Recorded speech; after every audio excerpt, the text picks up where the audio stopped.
धन्यवाद बहुत धन्यवाद बहुत बहुत धन्यवाद पास्टर विभूति और पास्टर जोएल पाए तुम सुंदर आराधना लीड करिथिबारु पुणी आप माने समस्त जॉइन नेथिबारु मते मु प्रभु को धन्यवाद देबा पई चाहे आपण मान को मते धन्यवाद देबा पई चाहे आ अनेक लोग जॉइन करि नाहंती आमे सेमान को अपेक्षा करिबा नाही माने सीधा सड़क आज बाइबल अध्ययन को आमे आरंभ करिबा आमे गत सप्ताह रे आमे देखिथिलु कि गत सप्ताह रे आमे देखिलु से प्रकाशित वाक्य रो लेखक होउचंती जोहन आउ जोहन जे कि जीसु को शिष्य जहां को जीसु बहुत प्रेम करुथिले जोहन को लिखित सुसमाचार रे आमे देखिलु जे जोहन निजर परिचय जीसुଙ୍କର शिष्य ଯାହାଙ୍କୁ ସେ ଅତି ସ୍ନେହ କରୁଥିଲେ ଏପରି ପରିଚୟ ସେ ଦଉଥିଲେ ଆଉ ତାଙ୍କର ଲେଖିବାର ଶୈଳୀ ମଧ୍ୟ ଯୋହନଙ୍କ ଲିଖିତ ସୁସମାଚାର ଓ ପ୍ରକାଶିତ ବାକ୍ୟରେ ଆମେ ତାର ସମାନ ବା ସିମିଲାରିଟିସ୍ ଆମେ ପାଇଥାଉ ତେଣୁ ଆଉ ମଧ୍ୟ ଆମର ବାହାର ଯୋଉ प्रमाण गुड़िक रही इसोबियस हो किंबा आयरनियस मंडल पालक माने प्रमाण कले जे जोहन द्वारा बा जोहन जीशुଙ୍କର शिष्य जोहन द्वारा यह लिखा जाइए आज आम यही विषय को जानिबा पूर्व बा प्रकाशित वाक्य को जीवा पूर्व आउ एक विशेष विषय को आलोचना करबा ता होची यार राजनैतिक और सामाजिक पृष्ठभूमि यह निहाती जानिबा आवश्यक कारण ख्रिस्टियन माने आउ जेतबेले ए पुस्तक लेखा गला से समय रे ख्रिस्टियन माने जीसु को प्रभु बोली जेतबेले स्वीकार करबा आरंभ कले से समय रे ख्रिस्टियन धर्म नुआरे बा प्रारंभिक भाव रे आरंभ होइतिला आउ एहाकू कौन सी मान्यता दिया जाय नथिला किंतु जिहुदी धर्म बोली कि याकू माने जिहुदी धर्म को रोम सम्राट माने मान्यता देइथिले से माने मंदिर रे जाय आराधना करि परिबे से माने समानकर परमेश्वर पूजा करि परिबे किंतु से समय कौन सी प्रकार ख्रिस्टियन धर्म नथिला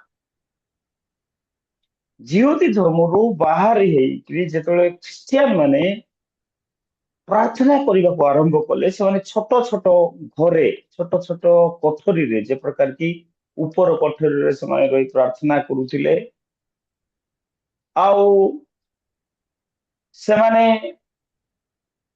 एकत्र होई अल्प अल्प केते केते लोक समवेत होई आराधना करुथिले आउ ताकू देखि लोक माने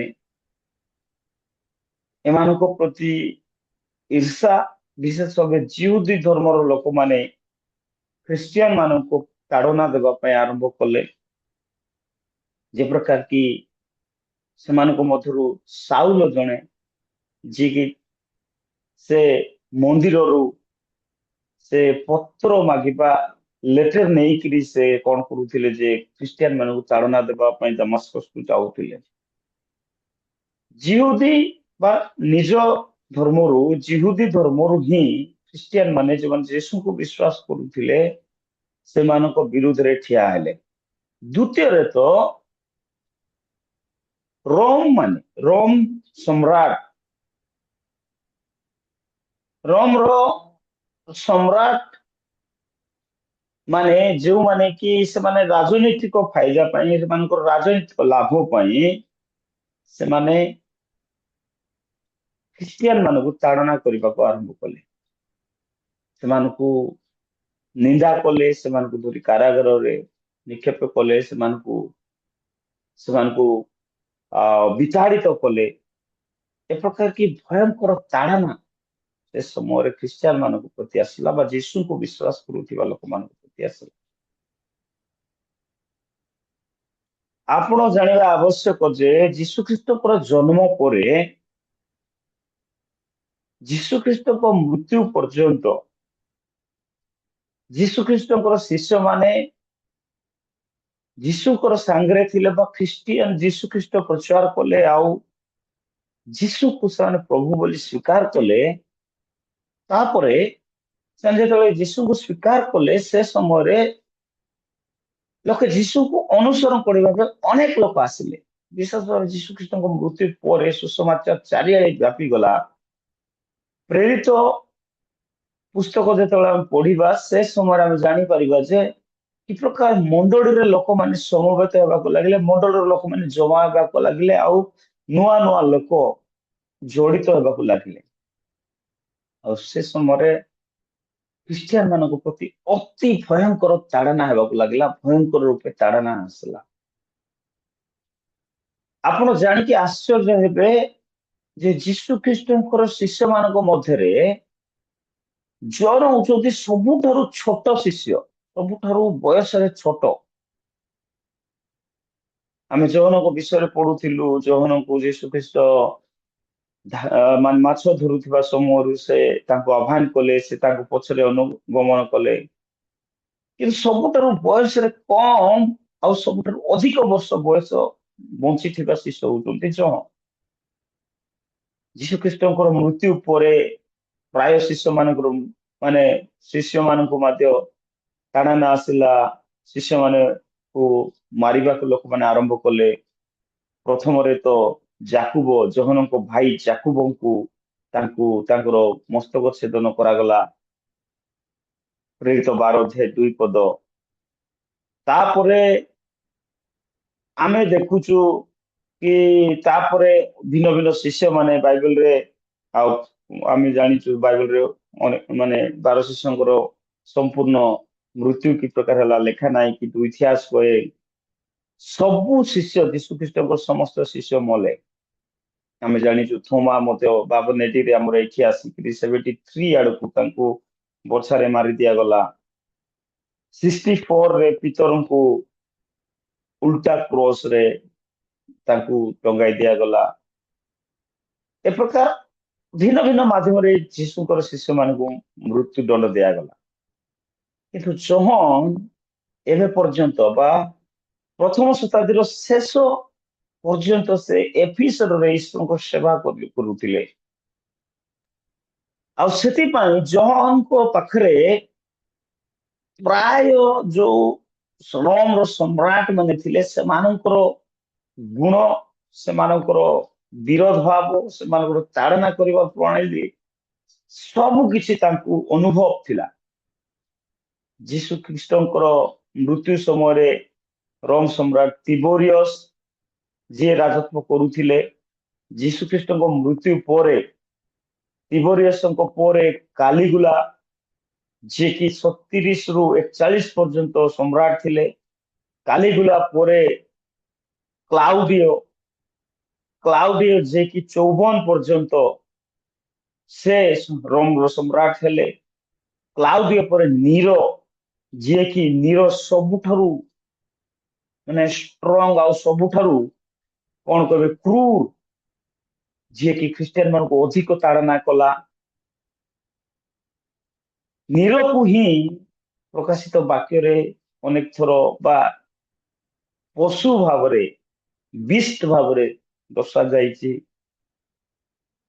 ନୀର ପରେ ନୀର 64 ପର୍ଯ୍ୟନ୍ତ ରାଜତ୍ୱ କଲା। ନୀର ପରେ ଭାସ୍ପିଆନ କିଙ୍ଗଡମ୍ସ ବା ରୋମର ସମ୍ରାଟ ମାନେ ଭାସ୍ପିଆନ ହଉ, ଆଉ ତାଙ୍କ ପୁଅ ଟାଇଟସ୍, ଏମାନେ ସମସ୍ତେ ରାଜତ୍ୱ କଲେ। ଆଉ ଶେଷରେ ବା ଜହନ ଯେତେବେଳେ ଏ ପ୍ରକାଶିତ ବାକ୍ୟ ଲେଖିଲେ ସେ ସମୟରେ ଡୋମିସିଆନ ଯିଏକି 84 ରୁ 96 ପର୍ଯ୍ୟନ୍ତ ରାଜତ୍ୱ କଲା। ଡୋମିସିଆନ ଏଥିପାଇଁ ଡୋମିସିଆନକୁ ଦ୍ୱିତୀୟ ନୀର କୁହାଗଲା ଯେ ନୀର ଯେତେବେଳେ ଖ୍ରୀଷ୍ଟିଆନ ମାନଙ୍କୁ ତାଡନା ଦଉଥିଲା ଠିକ ସେ ପ୍ରକାର ଡୋମିସିଆନ ତାଠୁ ଅଧିକ ତାଡନା ଆଉ ଖ୍ରୀଷ୍ଟିଆନ ମାନଙ୍କ ପ୍ରତି କରିବାକୁ ଲାଗିଲେ।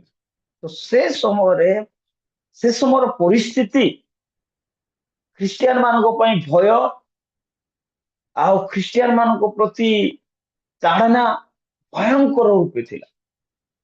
ଆଉ ସେତେବେଳେ ଆମେ ଗତ ଭିଡିଓରେ ଯେ ପ୍ରକାର ମୁଁ କହିଥିଲି, ସେତେବେଳେ ଜହନକୁ ମଧ୍ୟ ନେଇକରି ତେଲ କଡେଇରେ ପକାଗଲା, ଆଉ ତେଲ କଡେଇରେ ନ ମରିବାରୁ ତାକୁ ବାହାର କରି ପାତ୍ମ ନାମକ ଦ୍ୱୀପରେ ଫିଙ୍ଗାଗଲା। ଏ ପାତ୍ମ ନାମକ ଦ୍ୱୀପ ଏକ ପ୍ରକାର ଏକ ସ୍ଥାନ, ଯୋଉ ସ୍ଥାନରେ କି ହିଂସ୍ରକ ଜନ୍ତୁ ମାନେ ସେଠାରେ ଯାହାକୁ ମଧ୍ୟ ଫିଙ୍ଗାଯାଏ ବା ରଖାଯାଏ ତାକୁ ନଷ୍ଟ କରନ୍ତି। ଆଉ ଆଜି ପର୍ଯ୍ୟନ୍ତ ସେ ସ୍ଥାନରୁ କେହି ମଧ୍ୟ ବାହାରିକିରି ଆସି ନଥିଲେ। କିନ୍ତୁ ଈଶ୍ୱରଙ୍କ ବାକ୍ୟରେ ଲେଖା ଅଛି, ଯୋହନ ତାର 1 ଅଧ୍ୟାୟ 9 ପଦ ଆଉ 10 ପଦରେ ଆମେ ପଢିପାରିବା ଯେ ଯୋହନ ସେଇଠି ଆତ୍ମାରେ ଆବିଷ୍ଟ ହେଇକି ପରମେଶ୍ୱରଙ୍କର ଦର୍ଶନ କରୁଛନ୍ତି। ଆଉ ସେ ସବୁ 7ଟି ମଣ୍ଡଳୀ ଅର୍ଥାତ୍ ଏଫିସସ୍, ସ୍ମରନା, ପର୍ଗମ, ଥିଓତରା, ସାର୍ଦି ଆଉ ଫିଲାଦେଲଫିଆ ଆଉ ଲାଉଦିକିଆ ମଣ୍ଡଳୀକୁ ସେ କଣ କରୁଛନ୍ତି, ଲେଖୁଛନ୍ତି। ତ ସେଥିପାଇଁ ସେ ପରିସ୍ଥିତିକୁ ଆଜି ଆମେ ବୁଝିବା ନିହାତି ଆବଶ୍ୟକ। ସେ ପରିସ୍ଥିତି ଭୟଙ୍କର ଥିଲା ଯେତେବେଳେ କି ଯୋହନ ଏ ଚିଠି ଲେଖୁଥିଲେ। ସେଥିପାଇଁ ଏ ଚିଠିର ଗୁଣ ହଉଛି, ପ୍ରଥମରେ ତ ଏ ଚିଠିରେ ଭବିଷ୍ୟତବାଣୀର ଗୁଣ ରହିଛି। ଦ୍ୱିତୀୟରେ ତ এই চিঠি କଣ ଉତ୍ସାହ କରିବା ପାଇଁ, ମଣ୍ଡଳୀକୁ ଉତ୍ସାହ କରିବା ପାଇଁ, ମଣ୍ଡଳୀକୁ ଆଶା ଦେବାର ଗୋଟେ ଚରିତ୍ର ମଧ୍ୟ ଏଇ ଚିଠିରେ ରହିଛି। ତେଣୁକରି ଯେତେବେଳେ ଆମେ ପଢିବା ବା ଅଧ୍ୟୟନ କରିବା, କେବଳ ଆମେ ଭବିଷ୍ୟତରେ କଣ ହେବ ଏସବୁ ବିଷୟ ଆମେ ଜାଣିବା ତାହା ନୁହେଁ, କିନ୍ତୁ ଆମମାନଙ୍କୁ ଏ ଚିଠି ଉତ୍ସାହ ଦେବ ଯେ ଆମମାନେ କି ପ୍ରକାର ପରମେଶ୍ୱରଙ୍କ ଠାରେ ଆହୁରି ଅଧିକ ଲାଗି ରହିବା, ପରମେଶ୍ୱର ଆମମାନଙ୍କ ପ୍ରତି, ତାଙ୍କ ମଣ୍ଡଳୀ ପ୍ରତି, ତାଙ୍କ ଲୋକମାନଙ୍କ ପ୍ରତି କଣ ସବୁ ଯୋଜନା ରଖିଛନ୍ତି ତାହା ଆମେ ଏଇ ପତ୍ର ମାଧ୍ୟମରେ, ଏଇ ଯୋଉ ପ୍ରକାଶିତ ବାକ୍ୟ ମାଧ୍ୟମରେ ଆମେ ଜାଣିପାରିବା। ପ୍ରେଜ୍ ଦ ଲର୍ଡ। ଦ୍ୱିତୀୟ ଆବଶ୍ୟକ ବିଷୟ ଆମେ ଜାଣିବା ଆବଶ୍ୟକ, ଅଳ୍ପ ସମୟ ଆମ ପାଖରେ ଅଛି, କିଏ ଜଣେ ପଢନ୍ତୁ 1 ଅଧ୍ୟାୟର ପ୍ରକାଶିତ ବାକ୍ୟ, 1 ଅଧ୍ୟାୟର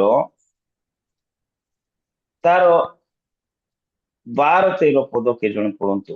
ପ୍ରକାଶିତ ବାକ୍ୟ 1 କିଏ ମୋ ଅଧ୍ୟାୟର ସହିତ କଥା କହୁଛନ୍ତି, ହୁଁ କିଏ ମୋ ସହିତ କଥା କହୁଅଛନ୍ତି, ହୁଁ ଏହା ଦେଖିବା ନିମନ୍ତେ ମୁଁ ବୁଲି ପଡିଲି।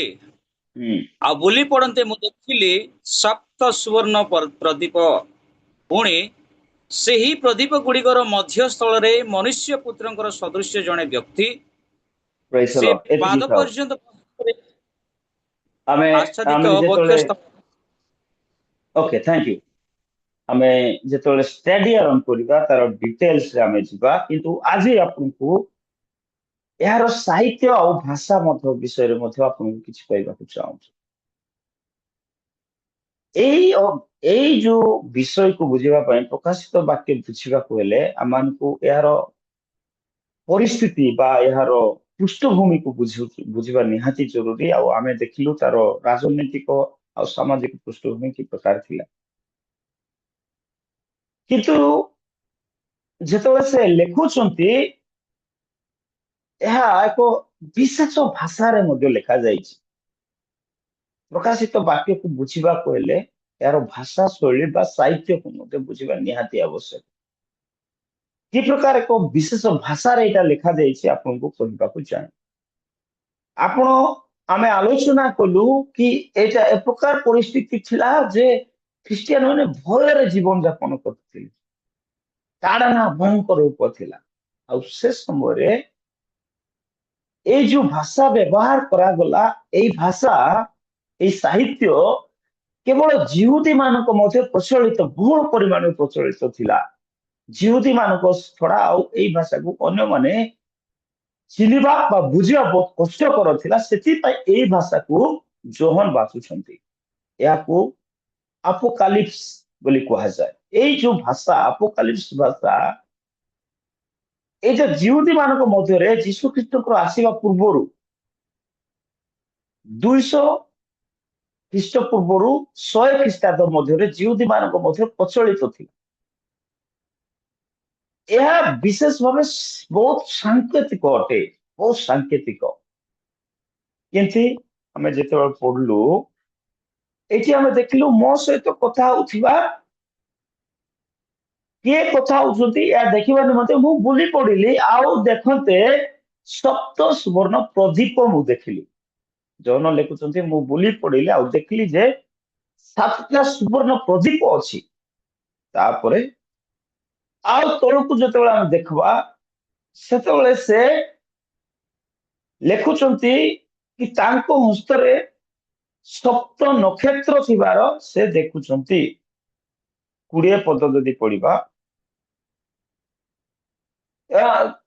ତେବେ ଆମେ ବୁଝିପାରିବା ଯେ 20 ଆଉ 21 ପଦ ପଢନ୍ତୁ। 20 ପଦ ପଢନ୍ତୁ।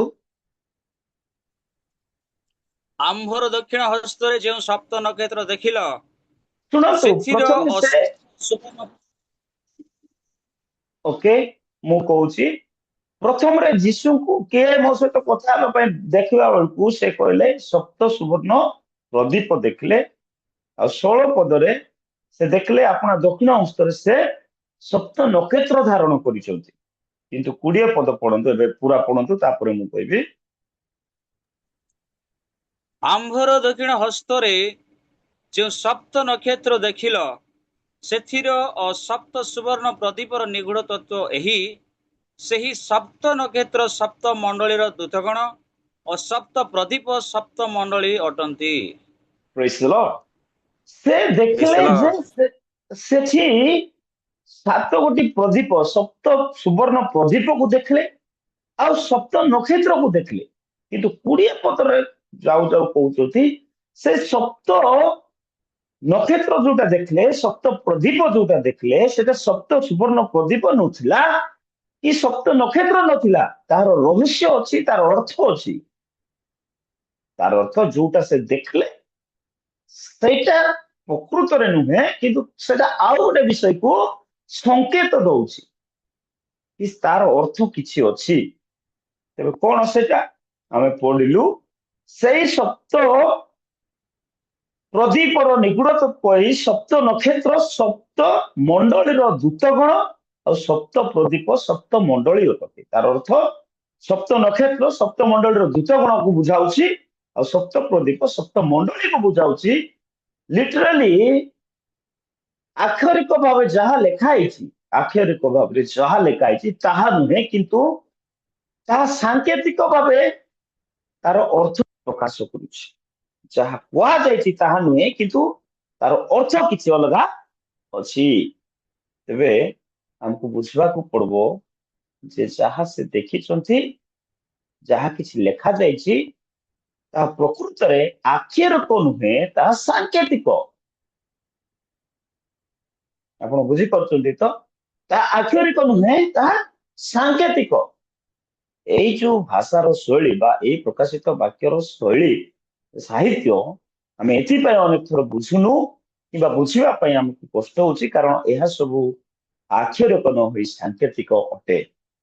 ଆଉ କେବଳ ପ୍ରକାଶିତ ବାକ୍ୟ ନୁହେଁ, ଜିହୁଦୀ ମାନଙ୍କର ବା ଧର୍ମଶାସ୍ତ୍ର ଆମର ପୁରାତନ ନିୟମର ଦାନିଏଲ ପୁସ୍ତକ, ଜିଖରିୟ ଭବିଷ୍ୟତ ବକ୍ତାଙ୍କର ପୁସ୍ତକ, ଜିହିଜିକାଲ ଭବିଷ୍ୟତ ବକ୍ତାଙ୍କ ପୁସ୍ତକ, ପୁଣି ମଧ୍ୟ ବାଇବଲର ବାହାରେ ଯୋଉ ପୁସ୍ତକ ଗୁଡିକ ଅଛି, ଦ୍ୱିତୀୟ ଏଜରା ଆଉ ଭିନ୍ନ ଭିନ୍ନ ପୁସ୍ତକ ଗୁଡିକ, ଏସବୁ ବିଷୟ ଏ ପ୍ରକାର ସାଙ୍କେତିକ ଅଟେ। ଯେତେବେଳେ ସାଙ୍କେତିକ ଅଟେ ତେବେ ଆମକୁ ଆହୁରି ଅଧିକ ଧ୍ୟାନ ଦେବାକୁ ପଡିବ କଣ ସଂକେତ କରୁଛି। ଆଉ ଥରେ ଆମେ ଯଦି ଗୋଟେ ଉଦାହରଣ ନେବା, ଆମ ପାଖରେ ଅଳ୍ପ ସମୟ ଅଛି। ପ୍ରକାଶିତ ବାକ୍ୟ 5:5 ପଢନ୍ତୁ। 5:5 ସେଥିରେ ପ୍ରାଚୀନ ମାନଙ୍କ ମଧ୍ୟରୁ ଜଣେ ମତେ କହିଲେ, ହୁଁ ରୋଦନ କର ନାହିଁ, ଦେଖ ଯେ ଜିହୁଦା ବଂଶଜାତ ସିଂହ ଓ ଦାଉଦଙ୍କ ମୂଳ ସେ ପୁସ୍ତକର ସପ୍ତ ମୁଦ୍ରା ଭାଙ୍ଗି ତାହା ଫିଟାଇବା ନିମନ୍ତେ ବିଜୟୀ ହୋଇ ଅଛନ୍ତି। ଏଠି ଜଣକୁ କୁହାଗଲା ବା ଯୋହନଙ୍କୁ କୁହାଗଲା, ଜଣେ ପ୍ରାଚୀନ କହିଲେ ଦେଖ। କାହାକୁ ଦେଖ ବୋଲି କୁହାଯାଉଛି? ଦାଉଦ ବଂଶର ସିଂହକୁ ଦେଖ। କିନ୍ତୁ 6 ପଦ ପଢନ୍ତୁ। ସେତେବେଳେ ମୁଁ ଦେଖିଲି ସିଂହାସନ ଚାରି ପ୍ରାଣୀ ଓ ପ୍ରାଚୀନ ମାନଙ୍କ ମଧ୍ୟସ୍ଥଳରେ ଏକ ମେଷ ଶାବକ ଠିଆ ହୋଇ ଅଛନ୍ତି। ସେ ହତ ହେଲା ପରି ଦେଖା ଯାଉଥିଲେ। ତାହାଙ୍କର ସପ୍ତ ଶୃଙ୍ଗ ଓ ସପ୍ତ ଚକ୍ଷୁ ସେହି ଆମେନ୍। ସମସ୍ତ ଚକ୍ଷୁ ସମୁଦାୟ ପୃଥିବୀରେ ପ୍ରେରିତ ପ୍ରେଜ୍ ଦ ଲର୍ଡ, ପ୍ରେଜ୍ ଦ ଈଶ୍ୱରଙ୍କର। ଲର୍ଡ। ହାଲେଲୁୟା। ଯୋହନଙ୍କୁ କୁହାଗଲା କି ଦେଖ, କାହାକୁ ଦେଖ? ଯୋହନଙ୍କୁ କୁହାଗଲା ଦେଖ ଜିହୁଦା ବଂଶର ସିଂହକୁ ଦେଖ। ଆଉ ଯୋହନ ଦେଖିଲେ, ଯେତେବେଳେ ମୁଁ ବୁଲି ପଡି ଦେଖିଲି, କିନ୍ତୁ ସେଠି ସିଂହ ନାହିଁ। ସେ ଦେଖିବା କଥା କଣ ଦେଖିବା କଥା? ସିଂହ ଗୋଟେ ଲାୟନକୁ ଦେଖିବା କଥା। କିନ୍ତୁ ସେଠି ସେ ଦେଖିଲେ, ଯେତେବେଳେ ସିଂହ ନଥିଲା ସେଠି, ସେଠି କଣ ଥିଲା? ଗୋଟେ ମେଷ ଶାବକ ସେଠି ସିଂହାସନ ମଧ୍ୟସ୍ଥଳରେ ଠିଆ ହେଇଥିବାର ଦେଖିଲେ। ଜଣଙ୍କୁ କୁହାଗଲା ଦେଖ ସିଂହକୁ ଦେଖ, କିନ୍ତୁ ଦେଖିଲା ବେଳକୁ ସେଠି ମେଷ ଶାବକ ଥିଲା। ବୁଝିପାରୁଛନ୍ତି? ତାର ସଂକେତ କାହାକୁ ଦଉଛି? ତାର ସାଙ୍କେତିକ ଭାବରେ ଯାହା କୁହାଯାଇଛି ତାର ଅର୍ଥ ଆଉ କିଛି ଅଛି। ଏ ପ୍ରକାର ଅନେକ ବିଷୟ ଅଛି ପ୍ରକାଶିତ ବାକ୍ୟରେ। ସବୁ ବିଷୟ ସାଙ୍କେତିକ ଅଟେ। ପ୍ରାୟ ବିଷୟ ସାଙ୍କେତିକ, ପ୍ରାୟ ନାହିଁ, ସମସ୍ତ ବିଷୟ ସ୍ଥାନ ଗୁଡିକୁ ଛାଡିଦେଲେ, ଯେମିତିକି ପାଥମ ନାମକ ଦ୍ୱୀପ, ଯେ ପ୍ରକାର କି ଯୋହନ, ଯେ ପ୍ରକାର କି ଆଉ ଆଉ ସାତଟା ମଣ୍ଡଳୀ, ଏସବୁ ବିଷୟକୁ ଛାଡିଦେଲେ ଏସବୁ ବିଷୟ ଆକ୍ଷରିକ ଅଟେ, କିନ୍ତୁ ଅନ୍ୟ ବିଷୟ ସବୁ ସାଙ୍କେତିକ ଅଟେ।